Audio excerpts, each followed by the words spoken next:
वर्धेच्या उमरी मेघे येथे महाशिवरात्री निमित्त शिव मंदिरामध्ये जवळपास 2 दिवसाचा मोठा उत्सव साजरा होतो आणि या ठिकाणी जे मंदिर आहेत हे मंदिर जवळपास 700 ते 800 वर्ष जुनं असल्याचं बोलल्या जात आहे।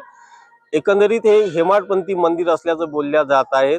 याचे नक्षी काम आहे मंदिरावरती। नेमकं मंदिर कोणी बांधलं हे अजूनही कोणालाही माहिती नाही। बोलल्या जात आहे की ही नागा साधूने हे मंदिर बांधलं आहे, परंतु वर्षानुवर्षे या मंदिरामध्ये पूजापाठ आणि इतर परंपरा ह्या राबविल्या जातात आणि महाशिवरात्रीच्या दिवशी मोठ्या प्रमाणात या ठिकाणी उत्सव साजरा केला जातो। यावरच बोलण्यासाठी या मंदिराचे अध्यक्ष सचिन खोशे हे आपल्या सोबत आहेत। या भाऊ काय सांगाल, काय मंदिराची वैशिष्ट्य आहे? मंदिराची वैशिष्ट्य आता तुम्ही गावात आल्यावर तुम्हाला दिसलेच असेल की संपूर्ण गावात एक पेंटिंगनी रांगोळी वगैरे काढून आहे। हे या गावकऱ्याचं श्रम मागच्या 3 महिन्यापासून या शिवरात्रीची गावकरी तयारी करत असतात आणि हे जे महाप्रसाद होतो एवढा 1.5-2 लाख लोक जेवतात, याला जवळपास पार्किंगच आम्हाला 60 ते 70 एकर करावं लागते।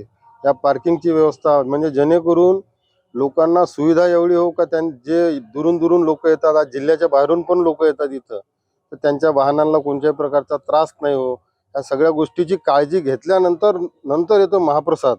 महाप्रसाद सुंदर प्रकारे केला जातो का जेणेकरून लेडीज मध्ये जेंट्स गेला नाही पाहिजे, जेंट्स मध्ये लेडीज गेली नाही पाहिजे। छान पद्धतीनं नियोजन केल्या जाते, कोणालाही काही मागता कामा नये, सगळ्यांना वेळेवर जागेवर पोहोचलं पाहिजे। आणि मंदिराचा इतिहास जवळपास 700, 800, 900 वर्ष जुना आहे, तो आम्हाला सांगता येणार नाही एवढा जुना।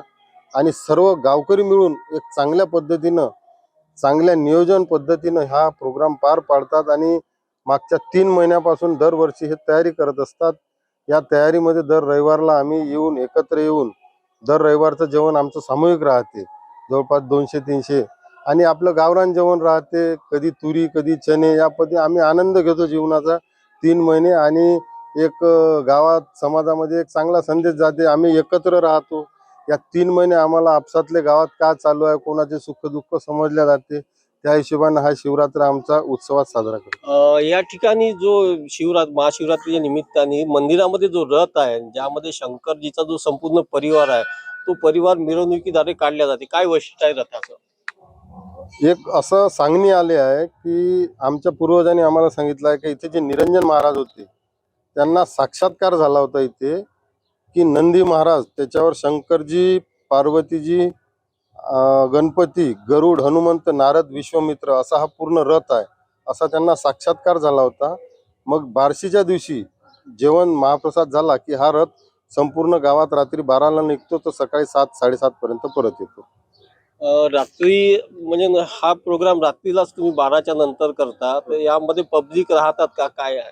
पब्लिक एवढी प्रचंड राहते की गावामध्ये पाय ठेवायला जागा नाही राहत।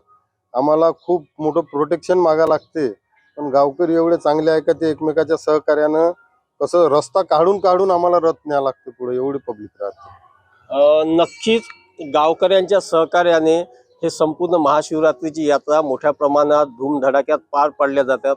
या महाशिवरात्रीच्या यात्रेच्या निमित्ताने गावामध्ये प्रत्येक रस्त्यावरती रांगोळ्या काढून गाव स्वच्छ केल्या जाते। याच निमित्ताने गावातील एकत्रीकरण आणि एकोप्याने राहण्याचं सांगितलं एक संदेश दिला जातो। प्रमोद पानगुडे, जय महाराष्ट्र वृत्तवाहिनी, उमरी मेघे, वर्धा।